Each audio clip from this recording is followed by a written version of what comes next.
তোমাদের আগের পার্টে দেখিয়েছিলাম যে আমরা গিয়েই রুম পেয়ে গেছিলাম। তো এখন যাচ্ছি হচ্ছে বাজারের দিকে ব্রেকফাস্ট করতে।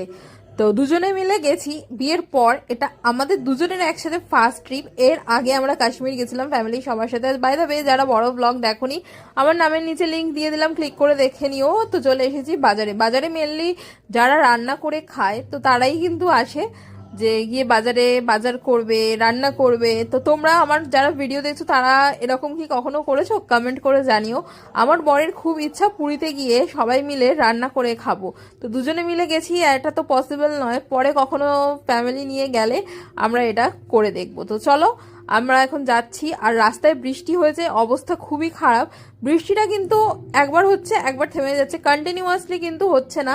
এর আগের বার যখন ওরা আগস্টে গেছিল প্রচুর বৃষ্টি হচ্ছিল।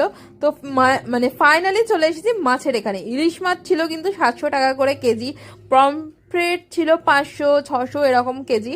তো এই প্রপার সমস্ত কিছু দেখার জন্য কিন্তু যাও, বড় ব্লগ দেখো, সমস্ত কিছু ডিটেলে কিন্তু ওখানে আমি বলে দিয়েছি, গিয়ে দেখে এসো। তো এই সমস্ত দেখে আমরা তো ভাবছিলাম এই সবাই যদি আসতো রান্না করে খেতে পারতো।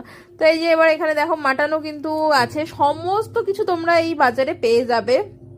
যারা ভাবছো যে মানে গিয়ে রান্না করে খাবে, কোনো অসুবিধা নেই। বড়ি, নানান রকমের তেল, নানান রকমের চাল, পাঁপড়, তোমরা যেরকম কোয়ান্টিটিতে নিতে চাও সেরকম কোয়ান্টিটিতেই পেয়ে যাবে। আর হচ্ছে এই দোকানটাতে ধরো তোমরা রান্না করলে কিছু জিনিস বেঁচে গেল, তো সেটা যদি ফেরত দিতে চাও এই দোকানটাতে কিন্তু পসিবল। তো তার জন্য নাম্বারও দেওয়া রয়েছে, তোমরা এই দোকানটাতে গিয়ে কেনাকাটা করতে পারো। এছাড়াও তোমরা গিফট পাবে, লাকি ড্রয়ের, তো অনেক কিছুই আছে। সমস্ত কিছু ডিটেলে যাও, গিয়ে বড় ব্লগে দেখে নাও। আর এই ব্লগটা এখানেই এন্ড করছি। ভালো লেগে থাকলে লাইক, কমেন্ট, শেয়ার, সাবস্ক্রাইব করতে বলো না। বাই, দেখা হচ্ছে নতুন ব্লগে।